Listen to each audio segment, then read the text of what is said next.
Yes, what's good everybody? So, quick ship vid, lovely sunny day. Bielsa's come out in quite a bit to talk about today, to be fair, but I'll keep it brief. Bielsa's done his press conference and Rodrigo's not fit to play Sunday, which is gutting in it. Now it means, like, we're talking like 5 games towards end of season now where he's potentially... I really wanted him to get a little run in, just coming off at bench and stuff, like get in the squad at least, but it is what it is. So it starts to come a bit ominous for him, really. Like, I'm gutted. I just want him back in and around squad, but then you would imagine like Geldat will be on bench now and stuff, and Bielsa spoke really highly of him. As we all know, Geldat looks a quality player.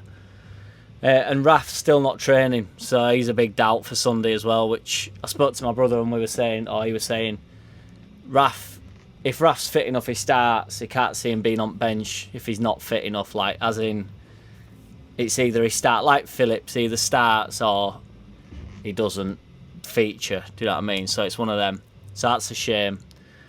But yeah, Man U are obviously coming on Sunday, so Rashford apparently hasn't trained all week for them, which is kind of good, but then at the same time, I don't really give a shit who they play, to be honest, but Ole Gunnar Solskjaer said that he might feature though on Sunday, so we'll see. We've conceded 6 goals at home this year, so in the year of 21, we've conceded in 2021, as in this year, not like 2021, like the season, how they tagged the season. You know what I mean? This year, the past few months, we've got the best defensive record, which is remarkable, really. So it got me thinking like about set pieces and stuff. When we were getting battered earlier in the season, like when we're not battered by teams, I just mean in set piece aerial threat and stuff. And then it got me thinking like a few games that we've sort of thrown, like, because it's not just the fact we conceded 13 or whatever it is that we've conceded from set pieces, it's the games that we've thrown away because of that. So like I remember West Ham, that Souček or whatever got an header, didn't he, and it bullied us. I think, was it Crystal Palace, they got an header. Yeah, it was Crystal Palace. That Dan when it in off at bar and stuff. So it's games like that, the way you could really realistically pick up, like, we're talking like 9 points, 9 points, and who knows where we'd have been with that. I know you can't do it like that, but it's not just an individual mistake type thing, or like something that's gone wrong in a game, or we just wasn't up to the mark, were we, defensively from set pieces. But it also got me thinking, we dominated so much of the games in the Championship. Like, I can't remember really conceding. I'll have a look actually, but we never really conceded a corner. Do you know what I mean? So you imagine going from like never defending a set piece in a professional game, from domination, and then suddenly defending like 7, 8 set pieces every single game because it's so much more competitive. So I think we've adapted to it, which leads me on to Ian Jackson. Shout out to Ian Jackson, a commenter. He brought it to my attention yesterday that Bielsa said that he's not been or the rumour is Bielsa's not impressed with Robin Koch, so I've sort of left it a bit today before I film video to see if all else comes out. And the talks of him being Bielsa saying he's too soft, but Bielsa were quite in his press conference, he spoke about Llorente and Koch being like some of the highlights of the season. And I remember the game, this is just personal for me, but I remember the game against Wolves early on. The first half, I thought it was absolutely amazing, and he looked like he'd come to be the number 1 centre-back.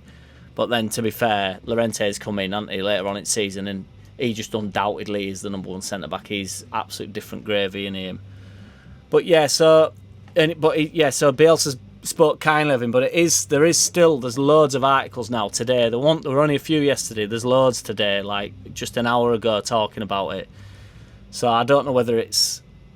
I can't see it being the case, really. He looks like a big lad, doesn't he? But with the aerial duels thing, because that's been one of the things that he's apparently said he don't like, getting up for header.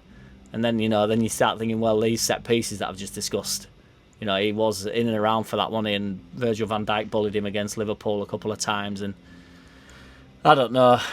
But yeah, I think Koch's got loads to give, and it's just Koch's got loads to give. Yeah, so that's me, really. I just want to mention as well, on my music, because I've been overwhelmed with how many comments and stuff I've had, and like some people have gone to my other channel and that, like, you're all absolutely ace. Like, I really didn't start, I know I say it all the time, but I did not start the channel to push my music, or I've pushed it for years. But I just want to know that there's somebody's gone on my Bandcamp and they've bought all my music, but they've paid like they've paid me really nicely, like well for it. So I just want I've emailed them because I got the email, but I just wondered if it's one of you guys. Will you just comment or add me on Instagram? It's in bio because I want to talk to you because I want to sort you something out because it, you know, really kind of you, and I really appreciate you all. And I know I say on every comment I put like, oh, I appreciate it, man, when you're nice to me. Or girl, I'd never say girl, but if I, you know, what I'm just waffling, but I really do. So like, I don't know how else to say it. Do you know what I mean? So like, I've been overwhelmed by like support and how much people have just like backed me up, and it's been mint. I've loved it. I can't believe it. So long may the channel continue, and let's just see where it goes. So yeah, but so shout out to everybody, my dear daughters, my newbies, everybody. So you're all mint. And yeah, I'll drop in tomorrow with a proper like breakdown of Man U. Not it's a breakdown, but you know, I'm not that other channel. I don't pretend that it's like informative breakdown and double pivot and you know, is he press resistant. So I'm not going to go down all that avenue, but yeah, we'll just have a look at a bit of a bullshit chat. Oh, I want to do the Meet a Leeds Fan as well. I was thinking, because there's a few people messaged me on Instagram. I'm not trying to get Instagram followers. You can message me and then unfollow me. I'm not bothered. But if you follow me, do message me and I'll follow you back, because there's that many robots I get on my Instagram. I don't even know who's a robot and who's not. So yeah, just message me, just saying, oh, I'm a Leeds fan, and I'll follow you back. But yeah, I thought, because what I'll do is I'm going to send like 5 questions, and then you get, so you know the answers that you want to say, because I'm not trying to trip you up, like, do you know what I mean? Like, and then we can just have a bit of a waffle, and then tell us your story a bit, any, like, your favourite game you've been to, all that shite. And yeah, we can all just get to know each other a bit more, and just open platform up to you guys a bit as well, because it's more just as much about you as it is about me. So yeah, so messages, and we'll sort that out. But I thought because there's only 5 games to go, I thought we could maybe spread that out over the pre-season, so it gives something for us all to do, really, like football wise, because I know there'll be a lot of speculation, but other than that, but yeah, I'm babbling. But yeah, so shout out to everybody. If that guy watches this video, get in touch with me, because I need to talk to you. Nice one. In a bit.